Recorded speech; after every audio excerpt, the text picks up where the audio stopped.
Siku nazo zikiwa zinazidi kusonga mbele, msikilizaji, na mimi niko hapa tuzungumze kuhusu maisha halisi ya kweli ambayo ndugu zetu wanapitia, wanayaleta kwetu nasi tunayowasilisha kwako kwa njia ya simulizi. Mimi ni Veronica Franki. Karibu sana. Tuko na mkasa wa kipekee sana katika msimu huu.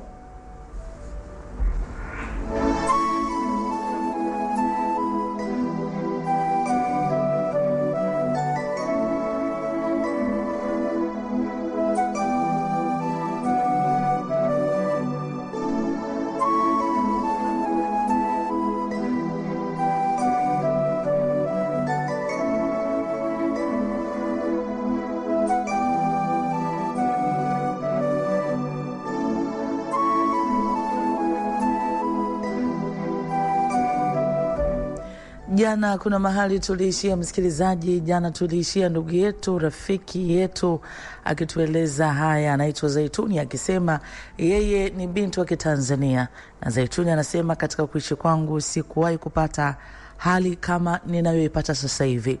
Shauku kubwa ni kukutana na mwanaume wa kizungu. Nikutane na mwanaume wa kizungu na nifunge ndoa na niende zangu nikaishi nje ya Tanzania. Natamani niende nikaishi huko mabara ya Ulaya huko. Nimeingiwa na hiyo shauku. Sikuwa na hiyo shauku. Ni kweli nimekuwa nikiumizwa katika mahusiano. Nimekutana na wanaume wa kibongo kadhaa wameniahidi ahadi zisizotimilika. Nimekuwa nikidumu kwa muda mfupi kwenye mahusiano na mahusiano haya yanakufa. Sasa ninaambiwa penzi la wanaume wa kizungu ni penzi la uaminifu kweli. Wanapenda kweli kweli hawa watu. Wakisema I love you wanamaanisha kweli kweli. Nimemwona rafiki yangu, yeye amekutana na mwanaume wa kizungu na amefunga ndoa, na sasa hivi rafiki yangu yuko majuu huko, anaishi maisha yake mazuri. Ananieleza haya ndio maisha ambayo kila mwanamke anastahili. Anafurahia maisha. Na mimi tangu aliponieleza na kunipa njia za kumpata mwanaume wa kizungu, akili yangu, nguvu zangu nimeziwekeza huko. Anatueleza haya, anaitwa Zaituni. Zaituni anasema, unaweza ukawa unasikia mimi nasema, unaweza ukasema huyu binti anazungumza nini? Nataka nikwambie kizazi hiki, hilo ni kundi kubwa sana la watu wanafanana na tabia kama zangu. Mabinti wadogo wenye umri kama wangu, au wengine wameongezeka, hata wengine wakiwa watu wazima kabisa, wapo katika kupambana kupata wanaume wa kizungu. Kwa nini? Kwa nini ili wimbi la wanawake wa Kiafrika wa Kitanzania wana shauku kubwa ya kuolewa na wanaume wa kizungu? Tena bora hata ungekuwa wanaolewa na wanaume vijana. Wengi wanaolewa au wanakuwa na mahusiano na wanaume ambao wamewazidi sana umri. Pengine unaweza ukaona sio rahisi kijana wa kizungu kuoa mwanamke mzee wa Kiafrika. Umeiona hiyo una muda gani? Kijana wa kizungu anakuja kuoa mwanamke wa Kiafrika ambaye amemzidi miaka 30, 35 au zaidi. Lakini Zaituni anasema, mimi sasa niko katika ukanda huo sasa hivi, nazidi kuyaona mengi na nazidi kujifunza mengi. Natamani nizungumze na ndugu zangu, marafiki zangu, popote mlipo, mnaweza mkanisikia katika hiki ambacho nazungumza. Anaitwa Zaituni, akishia pamoja nasi haya ambayo ameyapitia katika safari yake ya maisha. Karibu sana msikilizaji, popote pale ulipo unapotufuatilia. Wewe unatufuatilia kupitia radio yako ya EFM, sio unanisikiliza ukiwa wapi? Pengine unanifuatilia ukiwa Tanga 88.9, pengine unanifuatilia ukiwa hapa Dar es Salaam. Na popote pale ulipo, au unatufuatilia kupitia YouTube channel yetu ya EFM Tanzania, au unatufuatilia pia kupitia TikTok, popote pale unatufuatilia, niseme asante na karibu sana.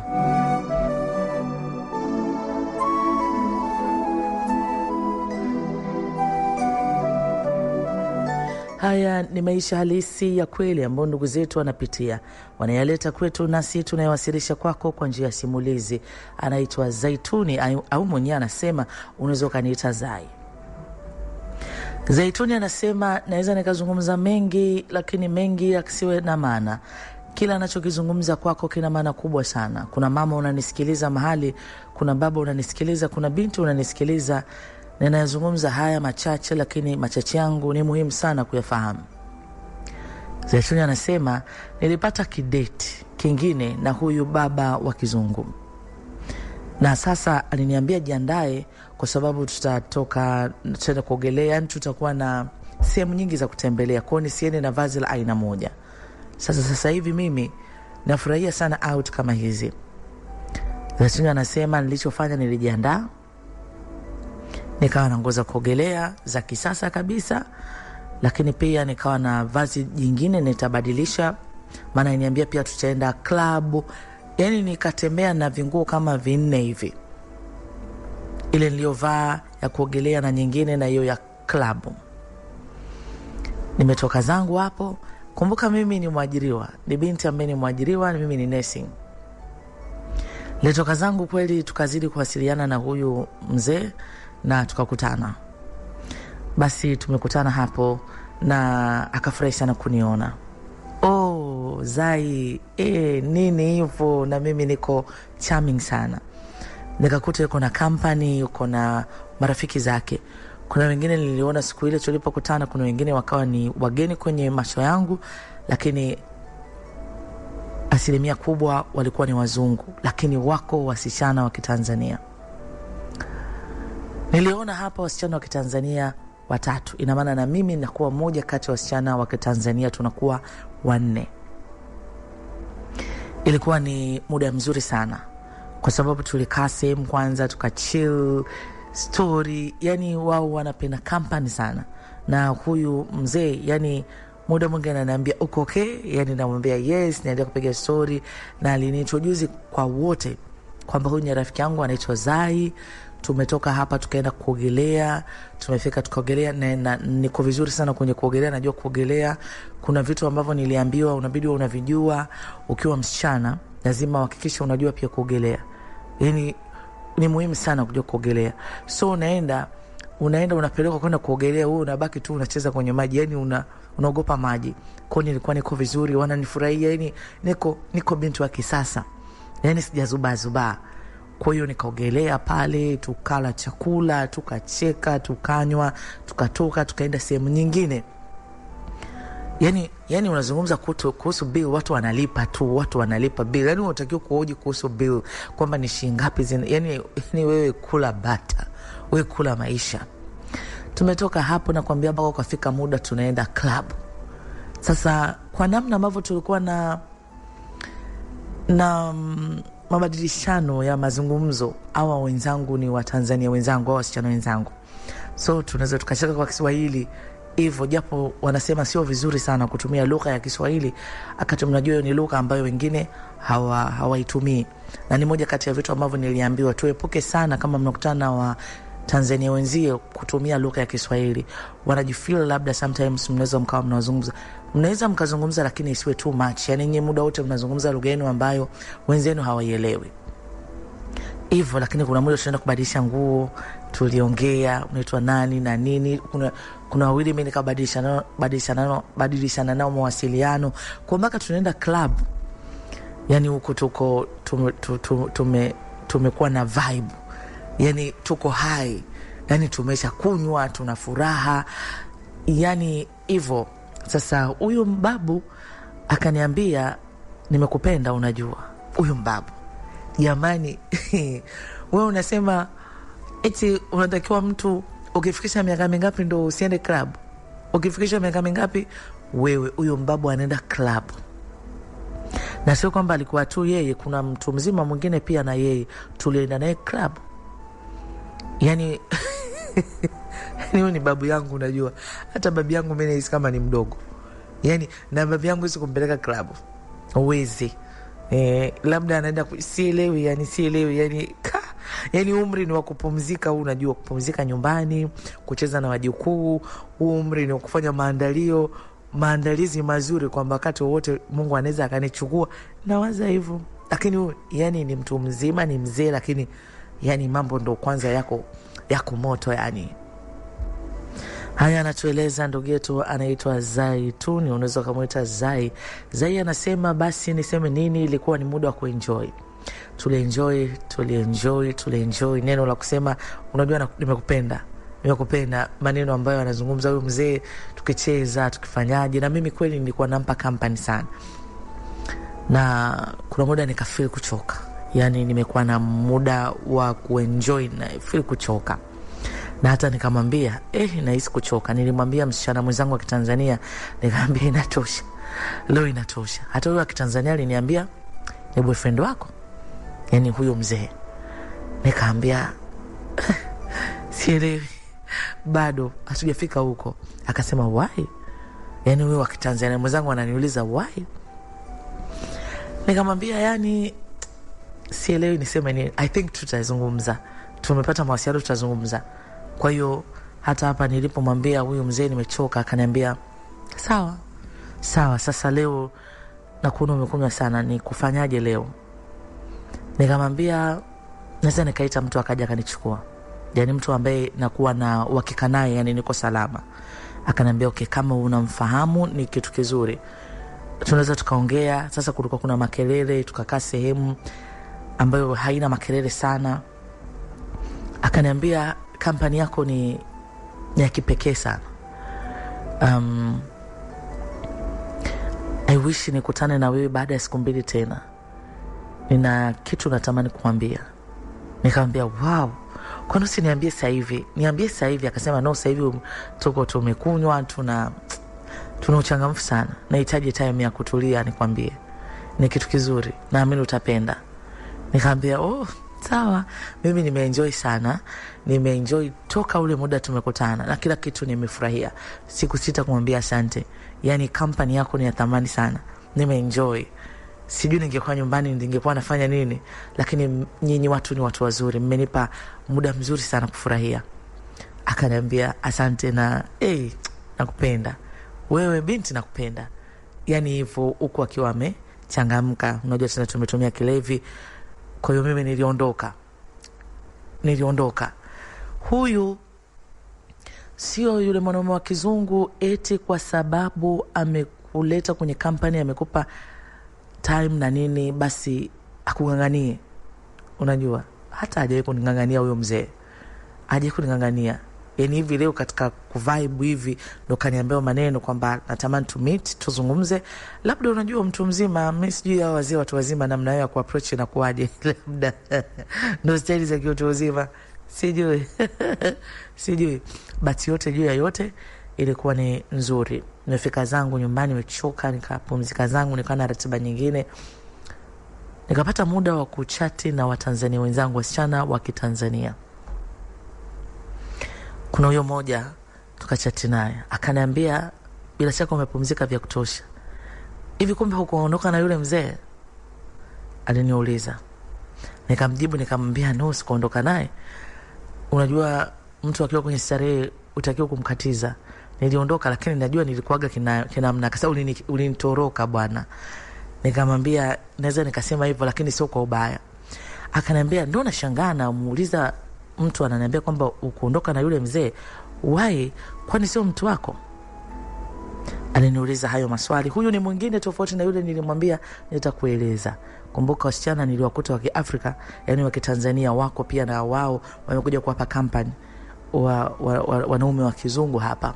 Ndio, tuende mapumziko dakika chache msikilizaji, nami nitarejea hapa na tutasogea mbele zaidi. Yes. Msikilizaji, maisha halisi ya kweli ambayo ndugu zetu wanapitia, wanayaleta kwetu, nasi tunaiwasilisha kwako kwa njia ya simulizi. Anaitwa Zaituni au unaweza kumuita Zai.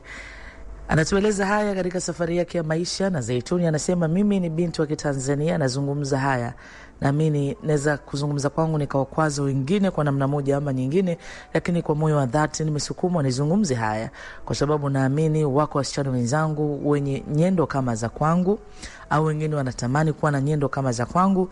Tupo katika kusechi, unatamani ukutane na mwanaume wa kizungu ukiamini kwamba hatima yako njema iko hapo. Kuna fikra fulani ambazo mtu unakuwa nazo au unapandikizwa au unaishi nazo, unatembea nazo ukiamini katika mtazamo huo. Mimi niko hapa na share nawe haya, natamani uyasikie. Zaituni anasema mwanamke mwenzangu, msichana mwenzangu wa Kitanzania, namwambia mimi hata sijatoka na yule mzee, yani sisi ni marafiki. Akasema wewe embo siachie hiyo nafasi, unamjua yule mzee? Nikamwambia no. Unajua nilikuwa nimetoka siku moja out, ndo nilimit naye, aliniagizia kinywaji, akanipa business card yake, yani ikawa hivyo. So tukaanza kuchati, nikamwambia tu hivyo kama mwanamke mwenzangu wa Kitanzania hivyo. Akaniambia yuko na pesa. Hivi unajua hizo location zote tumeenda ni ndo analipa bill? Unajua? Nikaambia serious? Akaza wewe, yani uko pembeni umekana gunia la pesa alafu unashanga. Yani huyu dada ndo aliniambia sentence.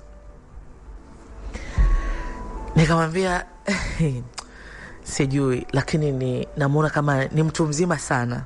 Alicheka akasema sasa unataka nini kwenye maisha rafiki yangu? Unataka nini kwenye maisha? Unajua mimi nawe hatujuani. Mimi nikwambie niko na mzungu wangu pale. Kila siku niko na yule, but niko katika kusearch mwingine. Kacheka nikamwambia kwa nini? Mbaili. Hivi unajua wazungu wengine ni wabaili? Nikamwambia kwa nini unasema hivyo? Yuko ni mbahili, yani akupela hivi, yani akupela ya kukubadilishia wewe maisha.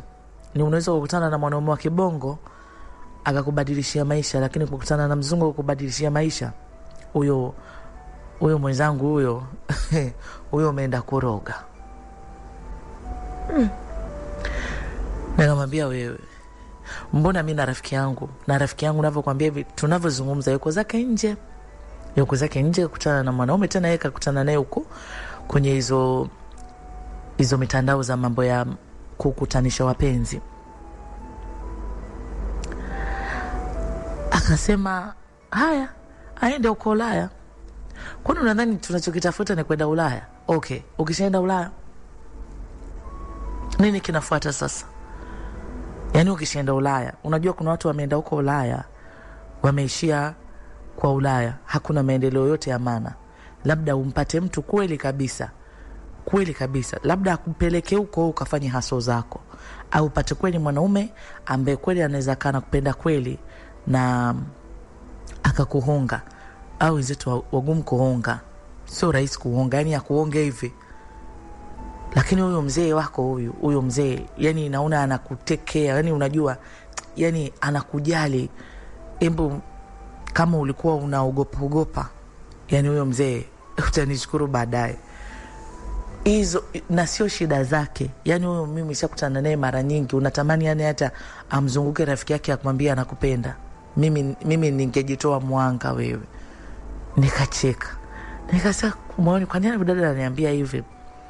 Akaniambia make sure siku tunaonana tuongee. Mimi nikamwambia sasa huyo wako vipi? Akasema mimi namwacha yeye ndo kama hivi. Aitwe kama hivi kwenye vacation kama hivi, aende anunuliwe pombe. Unadhani wazungu tu wana hela? Wengine ni choka mbaya, wengine tu wanabebwa. Ukaingia, mimi niliingia tu kichwa tu basi. Sema hivyo basi tu. Nikaambia poa basi tutamit siku nikiwa free na nini. Na kweli yule mwingine pia akanicheki, yule mwingine ambaye mimi niliona kama tulibondi, yani na Mtanzania mwenzangu yule msichana alikuwa yuko mpole hivi. Tukaongea na yeye pia. Yeye akaniambia vipi? Nikamwambia poa. Akaniambia tulienjoy sana. Nikamwambia tulienjoy sana. Akasema na wish next time tuonane tena. Nilimwambia boyfriend wangu nilipenda company, so akasema kwamba atamwambia yani ule mzee tu arrange tena, tufanye hiyo angalau tunafanya kwa mwezi mara moja. Nikamwambia na wewe uko yule ni mtu wako uko na muda naye mrefu? Akasema hata sina naye muda mrefu, nikikwambia nina mwezi. Nikamwambia okay, ni mara yako kwanza una date na mwanaume wa kizungu? Akasema no, hapana, nimesha date na wanaume kama 5 hivi wa kizungu. Nikamwambia why sasa 5? Kwa nini usiwe na ukapata mmoja na mkaseto? Akasema kwani unadhani hawa ni watu tofauti na Watanzania? Kwamba akikwambia love you anamaanisha anakupenda? Yani sio binadamu sisi wote ni sawa. Tunaweza tukatofautiana kacha zetu, lakini binadamu wote ni sawa. Kuna huyo mmoja nilikutana naye nilimpenda sana, lakini muongo hivyo. Afu ansiadi chochote, so nikamwacha nikapata mwingine, ndio hivyo sasa, lakini bado sija settle. Yani nikajua makana nikamchakato. Yani mtu wanaume wa kizungu 5 wote umetoka nao. Na bado uko kwenye kusearch. Sasa mbona kama mtihani haka? Tukaongea, huyu nikawa interested naye sana, yani nikajikuta tu moyo wangu umebondi na yeye kwenye kupiga hivi story. Nikamwambia basi lini uko na muda, mimi ndo nikatamani sana tuonane naye tuongee, unajua nazidi kupata experience, mimi sijai kudate na mwanaume wa kizungu, ndo kama nikipata yani ndo anakuwa kwanza. Kwa hiyo naendelea kuhoji na vitu kama hivyo. Haya anatueleza ndugu yetu mpendo wetu rafiki anaitwa Zaituni katika safari yake ya maisha. Zaituni anasema basi huyu mzee babu wa kizungu alinicheki. Mimi simcheki huyu mzee. Na hii nilifundishwa mwanzo na kukumbusha kwamba usipende sana kushoboka. Yani wetu kwa sababu umepata namba unaanza how are you, you are okay, I miss you. No, mimi niliambiwa mwacha kuanze kwanza. Yani usionyeshe wewe unataka sana, usiwe mapepe, kuwa na utulivu. Kuna wazungu wanapenda watu watulivu, hawapendi watu wenye mambo mengi. Hizo technique ninazo, natembea nazo. Kwa hiyo hata huyo mzungu mimi sio mtu wa kumsumbua na sijawahi kumuomba pesa. Pesa alionipa mimi ni shilingi 200 za Kitanzania. Hata siku zile tulipokutana naye kwenye hii part akati naondoka hakunipa pesa. Na sikumwambia mbona hunipi pesa, so nimekuja huku vipi sasa. No, mimi nilikuwa nimejipanga kwamba itafika muda mahali mtakapokuwa itakuwa na nauli yangu, nitaondoka, nitarudi zangu nyumbani. Kwa hiyo alinicheki akaniambia uko poa, nikamwambia yes niko poa. Akaniambia uko kimya, nikamwambia nilikuwa tu niko busy na kazi hivyo. Akaniambia na wish tuonane, nikamwambia sawa. Tuonane saa ngapi? Nikacheki ratiba zangu, nikamwambia siku gani niko free. Akaniambia sawa. Kweli tukakutana na yule mzee. Na yeye ndo alinikaribisha sehemu niende nitamkuta hapo. Kwa mimi nikaenda hiyo sehemu nikamkuta hapo huyo mzee. Nimefika, aliponiona tu akasimama kwenye kiti akanihug, akaniambia nilikumisi sana. Nikamwambia oh thank you, na mimi pia nilikumisi sana. Akaniambia karibu, akanisogezea kiti nikaketi. Akaniambia nimekuandalia kitu kizuri sana. Nikamwambia oh kitu chako ambacho unakipenda. Nikamwambia okay, leo natamani tuwe pamoja. Akaniambia hiyo sentence sikutaka kuuliza kivipi, yani nataka kumuuliza kuwa pamoja kivipi, lakini nikatulia kwanza nisikilize ambacho anataka kuniambia. Mimi nikikutana na mzungu, na hiyo nikajifunza tu, sio tu kwa habari ya kukutana na mzungu, elimu za usichana ambazo tunaambiana huku. Ukikutana na mtu mkiwa mmeenda kwenye kikao, kuna mazungumzo mnamzungumza, inawezekana ni mambo ya kuanzisha mahusiano, hakikisha simu yako kama unaweza weka silence, na kama inawezekana basi iweke tu pembeni kabisa, yani usihangaike nayo. Kwa hiyo hata nilipofika hapa pia sio kwamba niliacha kwenye pochi simu yangu, nilikuwa na kipochi changu, nilikiweka vizuri, lakini simu yangu nilitoa na nikaiweka hapo. Nikawa na msikiliza huyu mzee. Akaniambia mimi niko Tanzania, niko na mission nafanya, yani na project nafanya. Nimekuwa nakuja natoka. Siye kutana na msichana wa Kitanzania kama wewe. Basi mimi nika smile tu. Nikamwambia kwa nini unasema hivyo? Akasema ya nimekutana na wasichana wengi wa Tanzania, nimedate nao pia. Siwezi kukudanganya, nimedate nao. Naweza nikashindwa kutaja idadi, lakini sio wengi. Lakini sijawahi kumuona msichana wa Kitanzania mwenye karakter kama za kwako. Mtu muelewa. Nimekusoma kila hatua. Unapocheka, unapokula, unapozungumza na wengine. Sio mzuri sana kwenye lugha, but ni mwepesi kusikiliza. Unampa mtu nafasi ya kumsikiliza. Una utulivu. Nakutana na wasichana warembo sana, lakini wanakuwa hawana utulivu. Na kuta tunatoka out kama hivi, unakuta partner wangu anatokea labda kumuelewa, anaanza kuhangaika na partner wangu, na kati mimi ndo nimemuinvite. Hiyo ya kushangaza. Kuna wengine hata hatukufikia hatua kwenye mahusiano ya kuingia kwenye mahusiano ya kimwili, unakuta yanaishia hivyo hivyo, au nakwambia sio kwamba wote tumekutana nao yani tumekuwa tuna mahusiano ya kimwili. Kwa nini nakwambia? Kwa sababu kwa muda ambao tumekutana na feel ndani yangu ninakupenda.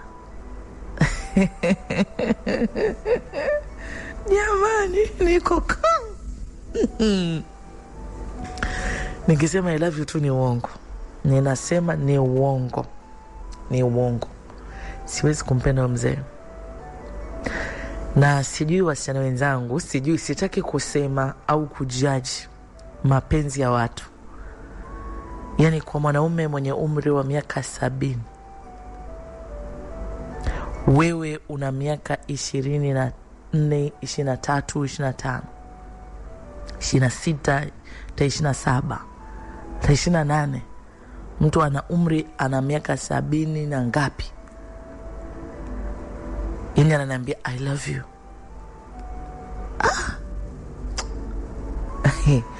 Huyu ni mkubwa kuliko babu yangu. Nikatabasamu tu. Akaniambia unaweza ukanipenda? Unaweza ukanipenda? Nikabaki tu namwangalia kwa sababu ni uongo, siwezi kumpenda. Siwezi. Najua wasichana wenzangu ambao wanadate na wazee hawa.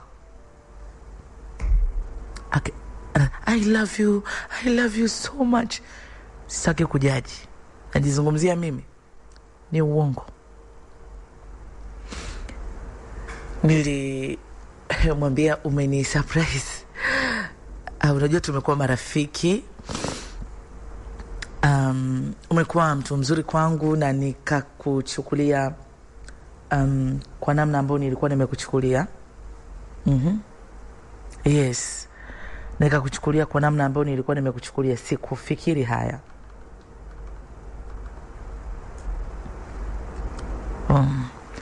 Sikufikiri haya. Haya anatueleza ndugu yetu anaitwa Zaituni. Katika siku njema ya leo, siku ya kipekee kabisa. Ndio. Yes. Anaitwa Zaituni akitueleza haya. Zaituni anasema basi haya ni mazungumzo kati ya mimi na huyu mbabu wa kizungu, na mimi nilimwambia huku nikiwa na tabasamu. Asante kwa kunipenda. Nashukuru sana. Sikujui kiundani na sielewi chochote kuhusu wewe. I wish nikufahamu na unipe muda pia. Sijawahi kudate na mtu ambaye ana umri kama wako. Nilimwambia hivyo ukweli. Sijui niseme nini, lakini naomba unipe muda. Kwa sababu sikutaka kumdanganya. Yani pale kumwambia nimekubali na nakupenda ni uongo. Ninatamani kweli mwanaume wa kizungu, lakini hata kama ni mtu mzima, sio mwanaume wa kizungu mzee. Sio mwanaume wa kizungu mzee, serious kabisa nakwambia. Hapana. Angalau hata awe na miaka 50. Nye. Si unaona mwanaume mwenye umri wa miaka 50 anakuaje? Kwani mwanaume mwenye miaka 50 ni mzee? Si ni mwanaume bado jamani. Hata mwenye miaka 55, si eti uendage 60, 65, uvuke 70. 75. Basi akaniambia nimefurahi kwa sababu umeniambia ukweli kwamba tunahitaji muda kufahamiana zaidi, na nakupenda kwa kila kitu. Yani nakupenda kwa kila kitu. Na nataka nikwambie nitakufanya utakuwa mwanamke wa furaha sana.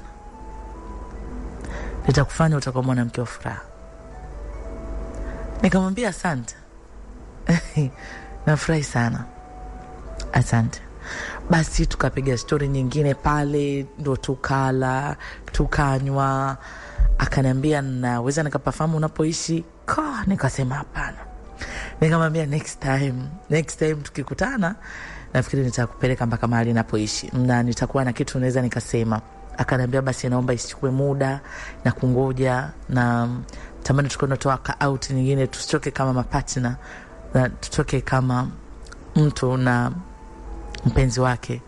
Nikamwambia asante, nimefurahi pia, wewe una hekima sana, yani nakufurahia sana. Akaniambia asante, kweli mimi nikaondoka zangu. Nikampigia, nikamtafuta shosti ambaye yeye yuko hapa Tanzania, ndo aliniambia wewe kwani wa kizungu au wanaume mpaka ufuate huko kwenye, mpaka sio lazima wapate huko kwenye dating site huko unaweza ukabahatika ukapata, lakini pia wapo mbona wanaume wa kizungu kama Mungu amekupangia siku ukiwa unaenda kwenye hizo location unaweza kukutana naye. Kwa nikampigia, kaambia shoga yako yule mzee si ananipenda, yuko wacha we. Haya, ndio umepata kama mwanaume wa kizungu? Nikamwambia hapana. Nisiwe muongo, siwezi. EFM. Ndugu zetu wanapitia, wanayaleta kwetu, nasi tunayowasilisha kwako kwa njia ya simulizi. Anaitwa Zaituni, unaweza kumuita Zai. Zai anatueleza haya. Zai anasema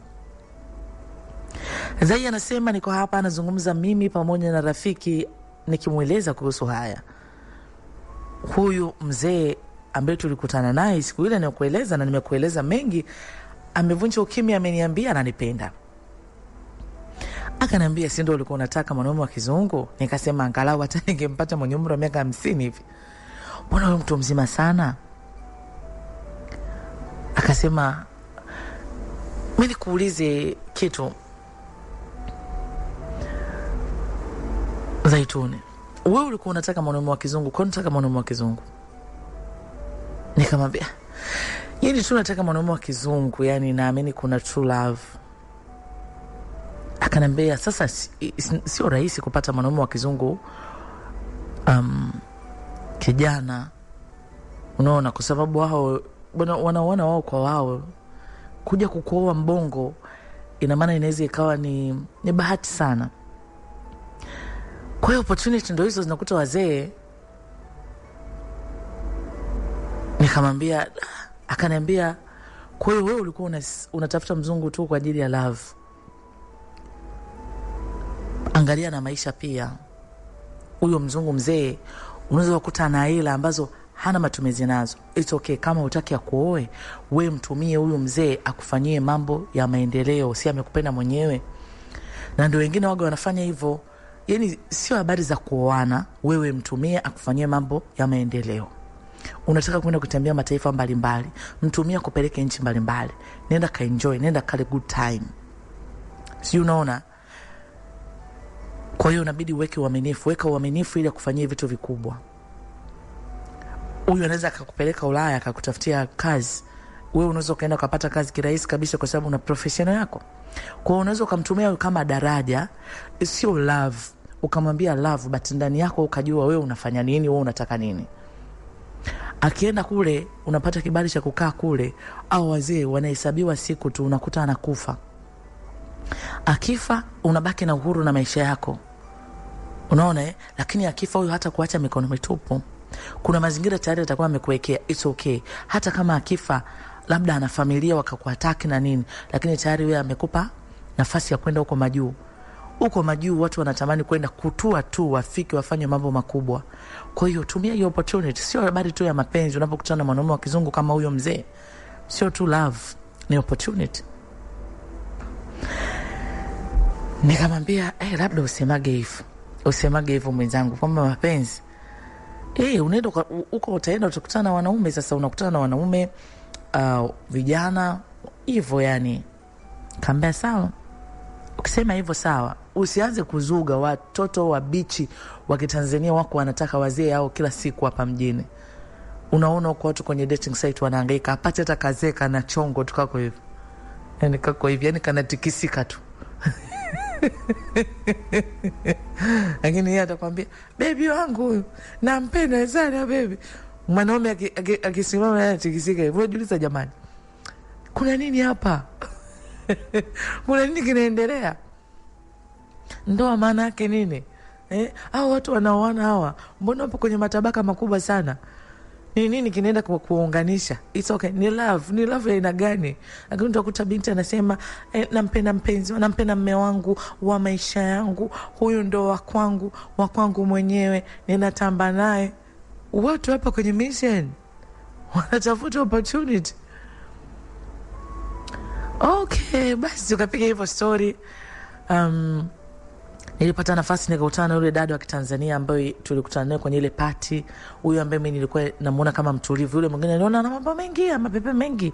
Nikakutana naye na akanambia una date na yule mzee? Nikamwambia no, but ananisumbua, yani ananipenda. Akanambia ni mtu mzima lakini ana afya.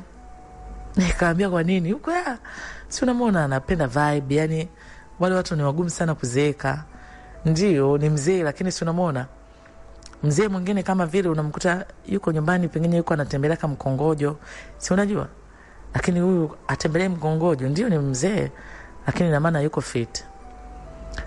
Nikamwambia yani unajua mimi sijawahi kudate na mwanaume wa kizungu, ndo mara yangu ya kwanza. Akasema unaweza kukutana na mwanaume wa kizungu ni kama vile unavyoweza kukutana na mwanaume wa Kitanzania mstaarabu, ana real love na hivyo. Unaweza kukutana na mwanaume wa kizungu ni kichaa, mwenda wazimu, mtu mbaya, tena mbaya hasa. Lakini kuhusu yule mzee mimi simjui sana, kama nilivyokuambia mimi nimeanza kudate na huyu sio muda mrefu. Nimekuwa nikimuuliza, ni mtu ana roho nzuri. Ni mtu ana roho nzuri sana na anawabeba wengine sana.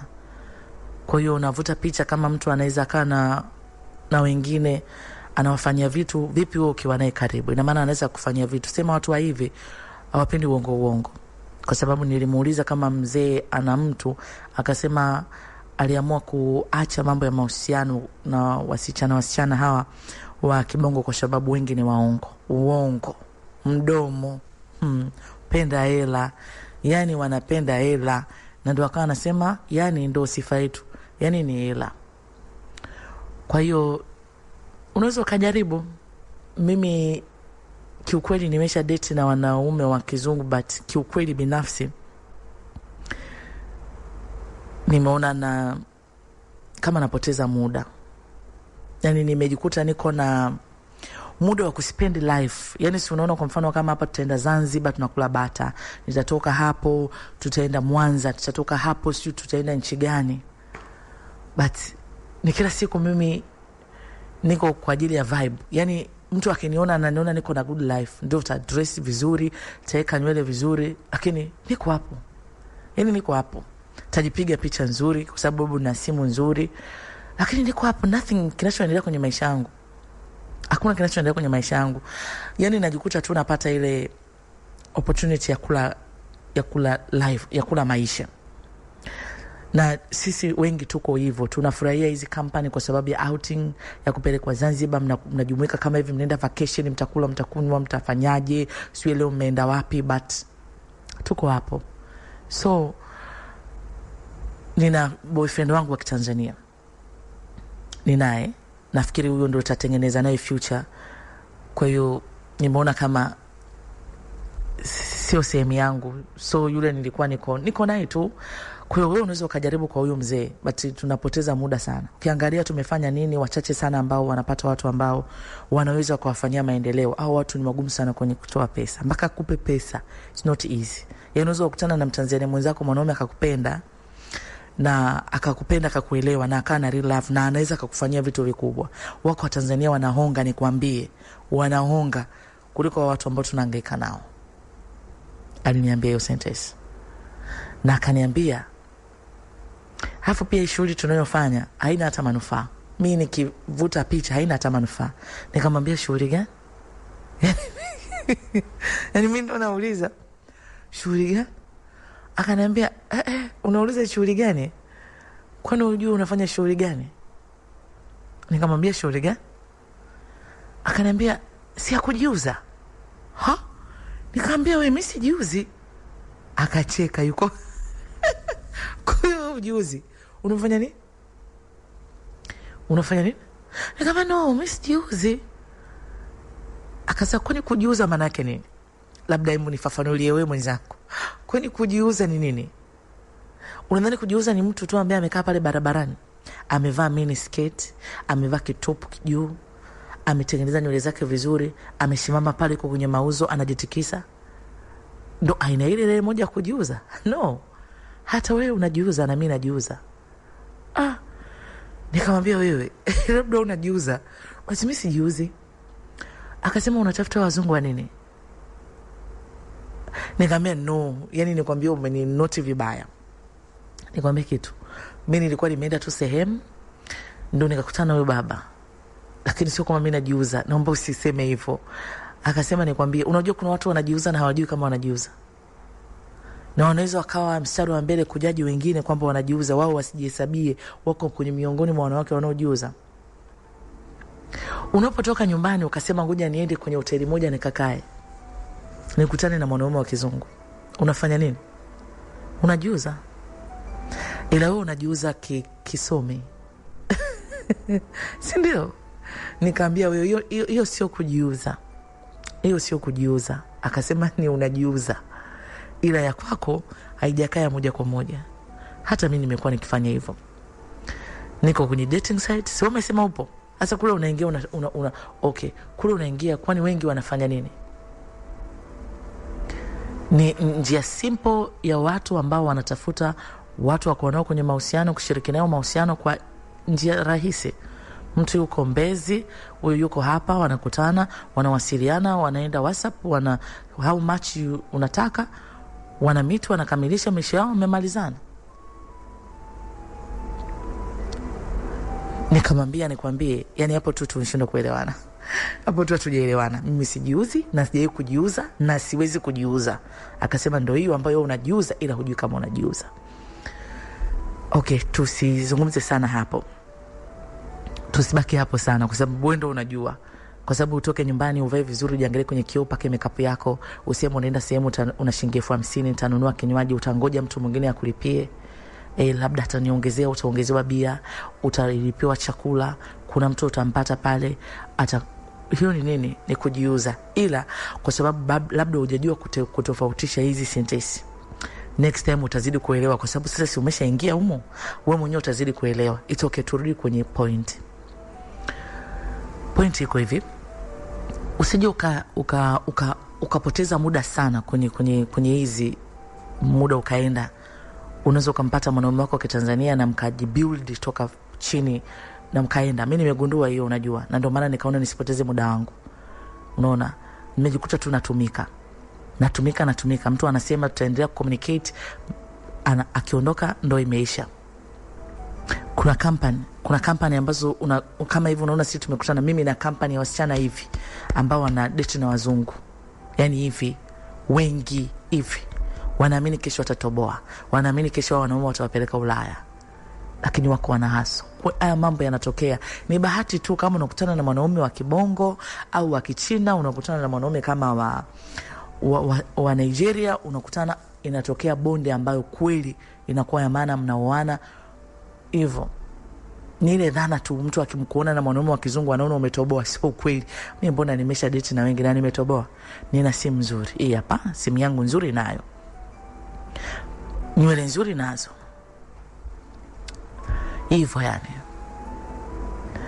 Mimi nikamwambia okay, akaniambia jaribu kwa huyo mzee. Uone pengine huyo mzee anaweza kukusaidia. Unaweza kuwa umebahatika kwa sababu ni mtu mzuri. Yani nikachanwa makavu hivyo. Unajua unarudi hadi nyumbani unajiuliza kwa nini mimi najiuza? Unaambiwa kujiuza kuna aina nyingi. Wewe nafsini mwako ndio unajua useme mimi najiuza. Kwa sababu kama umetoka, umeuramba, umebeba K20,000, kwamba nikienda pale nitapata mtu wa kuninunulia, nitakaa pale mpaka saa 6. Na kati unatakiwa kama ni location ya kula uende ukale uondoke. Lakini umekula chakula utakaa hiyo location muda mrefu, ina maana ni tunarudi kwenye zile aina. Lakini anasema haimaanishi sio kila mwanamke anayetoka anaenda mziki, anaenda band, anaenda hoteli, ameamua kuchill, yeye ndo anajua ana pesa zake. Lakini wewe ambaye unaenda una 20,000, una 50,000, unangoja upate mtu, ina maana wewe mwenyewe ndio nafsini mwako unajua kwamba mimi hapa na tega mingo niko natega mingo. Lakini kuna yule ana pesa, anaenda kula good time. Yeye ana mpango na mtu hata akiomba na taji namba yako, mzee kama huyo anakuja, taji namba yako, no, nini hiki? Embu mbabu nipishe. Yani hivyo. Lakini wewe ambao umeenda kutega mingo, ina maana macho yako yatakuwa kwaso, maana sasa ndio uko kwenye malindo. Haya anatueleza ndugu yetu mpendwa rafiki anaitwa Zaituni katika siku njema ya leo. Nami nimepata nafasi ya kuisikia simulizi ya Zaituni na kuhakikisha ninakuletea kile ambacho Zaituni ameshia pamoja nasi nukta mpaka nukta. Nikushukuru sana msikilizaji kwa kunipa nafasi ya kunisikiliza katika siku njema ya leo, na imekuwa siku njema kweli kweli. Mimi na wewe tutaonana kesho.